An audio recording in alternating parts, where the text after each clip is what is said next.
ఈ రోజు నుంచే టుడే ఆన్వర్డ్స్ ఆఫ్టర్ 8:39 గుంపులుగా పిల్లలు ఎవరైనా ఉన్నా గంజాయిలు తీసుకుంటున్నట్టుగా రోడ్డు పక్కన ఉన్న చీకట్లో ఉన్న మీకు నచ్చిన పని చేయండి అని పోలీసుల వాళ్ళకి నేను క్లియర్ ఇన్స్ట్రక్షన్ ఇచ్చాను.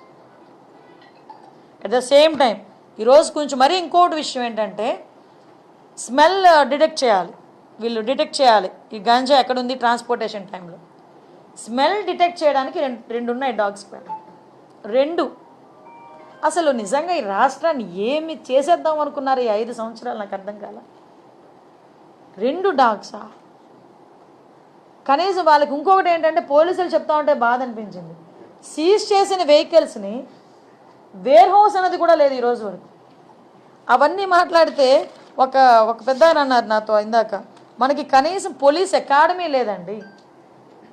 ఎంత దయనీయమైన పరిస్థితుల్లో పోలీస్ డిపార్ట్మెంట్ ఉంది, హోమ్ డిపార్ట్మెంట్ ఉంది అంటే పూర్తిగా 5 సంవత్సరాలు పొడుగు పెట్టేశారు.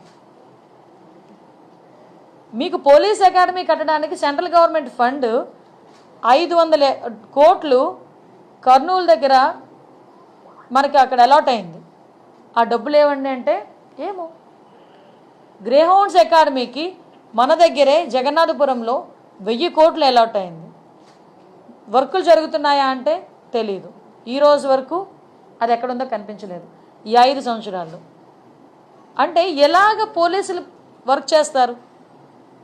పోలీసులకు ఇవ్వాల్సిన మినిమం ఫెసిలిటీస్ కూడా ఇవ్వకుండా పోలీస్ డిపార్ట్మెంట్ మీద మనం ఎంత ప్రెషర్ పెట్టినా పరిస్థితి ఏంటి? ఈరోజు ఇలాంటి ఇష్యూస్ని చాలా మేము డిస్కస్ చేస్తున్నాం. డెఫినెట్గా గంజాయి విషయంలో ఉక్కుపాదం మోపడం అన్నది ఖాయం. గంజాయి విషయంలో బతికేద్దాం, గంజాయితోనే వ్యాపారం చేసేద్దాం అనుకున్న ఎవరైనా ఈ రోజుతో క్లోజ్ చేసుకోండి. దీని మీద పర్యవేక్షణాలు చాలా సీరియస్గా ఉంటాయి. గంజాయితో దొరికితే ఏదో పాపం ఎంత దారుణం అంటే 18 నుంచి 25 సంవత్సరాల లోపు ఉన్న వాళ్ళు ఎక్కువ మంది ఈ గంజాయి ట్రాన్స్పోర్టేషన్లో. వాళ్ళు చెప్తూ ఉంటే బాధ అనిపిస్తుంది. ఒకరోజు నేను అక్కడ కూడా ఒకసారి సెంట్రల్ జైలు కూడా ఒకసారి వెళ్ళి చూస్తాను ఒకసారి వెళ్ళి. అక్కడ కడుపుతో ఉన్న వాళ్ళు ప్రెగ్నెంట్ లేడీస్, చిన్న పిల్లలు, వాళ్ళందరూ కూడా ఈరోజు 1200 మంది జైల్లో ఉన్నారంటే ఏంటి దాని పరిస్థితి ఏంటి? అంటే ఇన్ని సంవత్సరాలు ఈ 5 సంవత్సరాలు విశాఖపట్నాన్ని రాజధాని చేసేస్తానని మాట్లాడి ఏందయ్యా రాజధాని చేసావు అంటే గంజాయికి రాజధాని చేశావు, డ్రగ్స్కి రాజధాని చేశారు. రోడ్డు మీదకి వెళ్తా ఉంటే భయం వేస్తూ ఉంది. ఇటువంటి సిచ్యువేషన్ నుంచి కంపల్సరీగా ఒక మార్పు అయితే తీసుకురావాలి. ఆ మార్పు తీసుకురావడానికి వైజాగ్ ప్రజల్ని కూడా నేను సపోర్ట్ కోరుకుంటున్నా. డెఫినెట్గా పోలీస్ వాళ్ళకి సపోర్ట్ చేయండి. ఇంకొకటి కూడా చెప్తున్నా, గంజాయి విషయంలో నేను పోలీసులకి ఇన్ఫర్మేషన్ ఇది కూడా చెప్పాను. గంజాయి విషయంలో ఎవరైనా పట్టుబడిన తర్వాత పోలీస్ డిపార్ట్మెంట్ వాళ్ళకి మేము అధికార పార్టీకి సంబంధించిన వాళ్ళమని చెప్పినా కూడా మీరు టాలరేట్ చేయొద్దు అని చెప్పా. ఎవరైనా ఒకటే తప్పు చేసినవాడు. గంజాయి విషయంలో ఎట్టి పరిస్థితుల్లోని తెలుగుదేశం పార్టీ వాళ్ళైనా, జనసేన, బీజేపీ ఏ పార్టీ వాళ్ళైనా, ఆఖరికి వైఎస్ఆర్సీపీ వాళ్ళైనా ఎట్టి పరిస్థితుల్లోని ఎవరిని కూడా టాలరేట్ చేయాల్సిన అవసరం లేదు. టాలరేట్ చెయ్యం, ఎట్టి పరిస్థితులను టాలరేట్ చెయ్యం. టాస్క్ ఫోర్స్ ఈ రోజు నుంచే రంగంలో దిగుద్ది. చెక్ పోస్టులు పెంచుతున్నాం. చెక్ పోస్టుల దగ్గర సీసీ కెమెరాస్ కూడా మేము అరేంజ్ చేసుకోవడానికి సిద్ధపడుతున్నాం.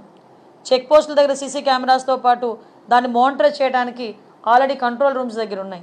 కాకపోతే నాకు ఎంత బాధ అనిపిస్తుందంటే ఇవన్నీ మేము చేయగలమని వాళ్ళు చాలా కాన్ఫిడెంట్గా చెప్పారు పోలీసులు. కానీ ఈరోజు సిటీలోనే చూస్తే 1700 సీసీ క్యామ్స్ ఉంటే 700 పనిచేస్తున్నాయట.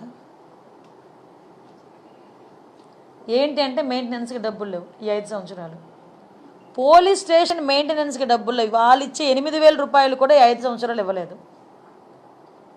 ఏమైపోయిందండి ఈ డబ్బంతా? ప్రతి నెల 8000 రూపాయలు వాళ్ళకి వచ్చే మెయింటెనెన్స్ అంటే స్టేషనరీకనో దేనికనో ఖర్చులకనో దేనికనో వెళ్తే దానికి కూడా 8000 రూపాయలు కూడా ఈ రోజు వరకు లేవు. ఏఆర్ ఎవరైనా వాళ్ళని విఆర్లో పెడితే పని చేయించుకుంటారు కానీ జీతాలు ఇవ్వరు పోలీసులకి. ఈ 5 సంవత్సరాలు దుస్థితి అది పోలీసుల దుస్థితి. నాకు ఆశ్చర్యకరమైంది ఏంటంటే ఇది పొలిటికల్. ఆశ్చర్యకరమైంది ఏంటంటే ఇన్ని ఫెసిలిటీస్ లేకపోయినా మాలాంటి వాళ్ళ దగ్గరికి వచ్చి ఎందుకు అరెస్టులు చేసేవారో మాకైతే అర్థం కాదు. పోలీసులు ఎందుకు అంత ప్రాణం పెట్టి పనిచేశారు? ఏమీ కల్పించకపోయినా పోలీసులను పెట్టి అంత ప్రాణం పెట్టి పనిచేశారే, మరి అన్ని ఫెసిలిటీస్ కల్పిస్తే మరి ఇంకెలా పనిచేస్తారో చూడాలి. ఏమో